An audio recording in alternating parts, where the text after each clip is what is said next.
I love my laugh lines. I love my crow's feet. I don't care. My goal in life is to be a bog witch. Hello, welcome to Sound and Fury Book Reviews. As usual, I am Tina. Today I'm doing a book review of A Spell for Drowning by Rebecca Ferrier. This is a book that's coming out January 27th, 2026 from Alcove Press. It's a historical fiction fantasy. I received this art from NetGalley in exchange for a fair review. A book both solidly historical fiction and fantasy, A Spell for Drowning is a spellbinding debut that is raw and exciting. And yes, the pun was intentional with spellbinding. This is a witch book. What is it about? The people of Portscatho are bound to traditions and to the sea, living side by side with the spirits, gods, and monsters that inhabit the rollicking waters.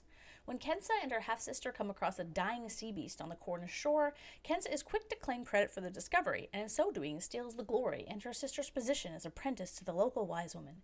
It seems an appropriate station for Kensa, who has always existed out of step with the others in the village. Yet to be a wise woman is to be alone, unmarried, childless, relied upon and lusted after, yet never truly wanted. Kensa's only real company is her mentor, the wise woman Isolde. But Isolde won't live forever, and when she falls ill, Kensa will do anything to save her and retain her newfound elevation within the community. Even if that means having to seek help from the Bucca, a terrifying and unfathomable sea god who guards the tides around Portscatho.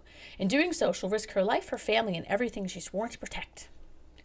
The two genres of this book are perfectly in balance. The book is at times a fascinating look at an era of small-town British history and a fantasy with mythology-derived fantastical creatures. It's also a coming-of-age story, a testament to the power of women in community, a story about sisters, it has a little bitty love story, and features some wild action. It sounds like a lot jammed together, but the book also manages to introduce, interweave, and connect all these things in a way that feels not only well-balanced, but intricately plotted. I thought this book was excellent. I loved it, honestly. The characters are relatable. Kensa you want to shake sometimes, but she's also interesting and flawed, and you do root for her.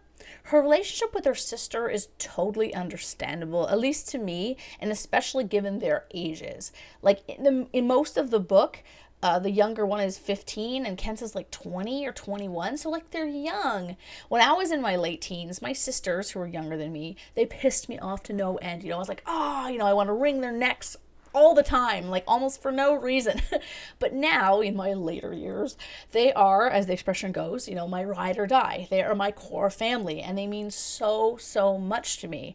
So the relationship between Kensa and Elwyn and how it grows and changes throughout the story made so much sense to me, and I loved their dynamic. I thought it was so realistic and so much like how sisters sometimes act.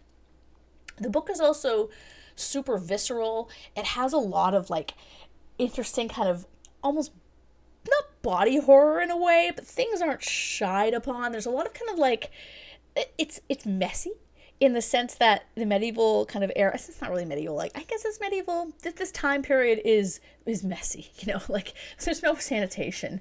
There's people don't care so much about like things like hygiene and stuff, so that kind of stuff is included, and for me that gave it a layer of realism, because one thing about fantasy, sometimes straight up fantasy, is that things still feel as clean as they do today, and generally wouldn't really be the case.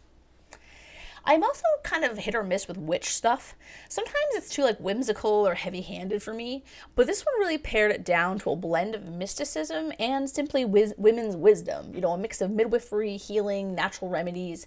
It shows how women like this, magical or not, back in the olden days, were an invaluable part of communities, and their expulsion from society under the guise of them being like evil was due to how much power they had and how they often skirted or shook off traditions, and the institutions, the patriarchy, the church, did not like this because it took power away from them. It lowered their, in their eyes, it lowered their standing with the community. So of course these poor, isolated women who didn't generally have means were scapegoated, and this book doesn't tell you that, it doesn't, but it shows it in ways that I think are really, really well done.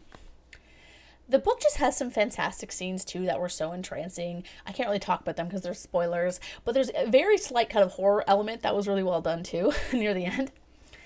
The writing was very straightforward, but once in a while it would drop these great lines, such as, and this is from an arc, so it may be removed or altered from the final, but I wanted to share it, She was glory as a woman is glory, as age written upon a woman's body is glory. I loved that. I've always said that like wrinkles equals wisdom, which is why I don't use any creams or whatever to try and make my wrinkles go away. Like, why would I want to look young? I mean, you do you. Like, no judgment. But me personally, like, I love my laugh lines. I love my crow's feet. I don't care. My goal in life is to be a bog witch, essentially. So I'm like totally down with looking older. I don't care at all. So like, look, there's my wrinkles. To wrap up, I will say the last quarter, while ending wonderfully, could have been condensed a little bit in terms of like the secondary antagonist, I guess you could say. And there's a new character who's introduced pretty much near the end that could have been introduced a little earlier maybe, because there was a lot about him that was really intriguing and fun, and he was one of my favorite characters, but he's only in the book for a little bit, and I kind of wanted a bit more with him. I wonder if he wasn't included because he could have been seen as like a love triangle interest, and that would have been like ugh. So I'm glad if that was originally in the book, if that was removed. But I just thought that was he was a great character. There was some subtle queer representation in the book too that I really enjoyed. Overall, I really liked this book. I thought it was entrancing. It might be a bit slower for some people, but I thought it was just excellent. And I'm definitely going to be buying a copy, and it'll be up there on my fantasies of the year. Hopefully I can say that having read 3 books this year so far. Anyway, thank you so much to Nick Alley, and yeah.